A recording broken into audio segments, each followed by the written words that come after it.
Ayan, hello, good morning mga boys, mga tropa natin dyan mga boss. Magandang umaga sa inyo. Siyempre once again, Dodong Budolero po at your service. Wala na, finish na. Sana all. Ayan, ngayon samahan nyo ako dito.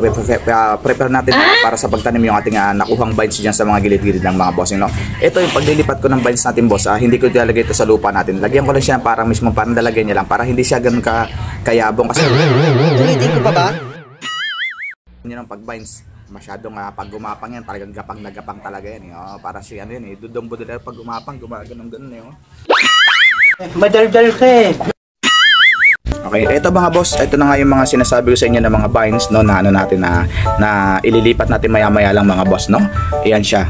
2 days na po itong babad sa tubig, no. Ayan, meron ulit tayo nakuhang ito dragon tail, no. A few moments later.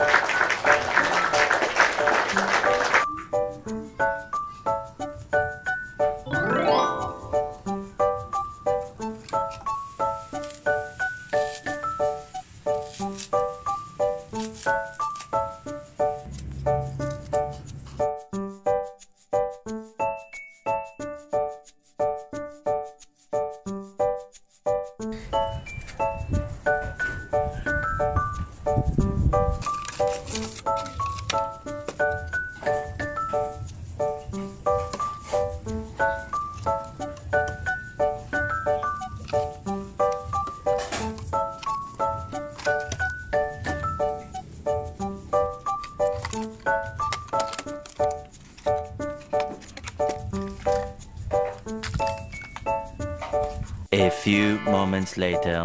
Ito mga boss, so pakita ko na sa inyo yung yung ating final output nung tinanim natin kanina mga vines na gumagapang mga boss, tsaka yung mga kaway-kawayan na natin. Ito boss, panoorin niyo lahat para sa inyo to.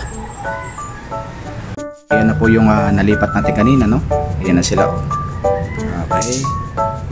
Ayan. Ayan ang ginagawa natin kanina.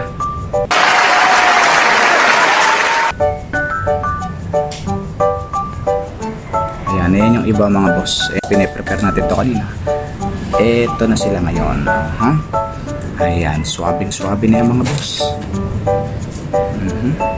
Wow. Okay, tapos dito naman natin lilagay yung mga tinatawag natin kanina, mga dragon tail. Ayan, dito natin sila pinag-ipon-ipon. Ayan, mga ilang lang to, mga ilang araw lang siguro to, mabubuhay na to.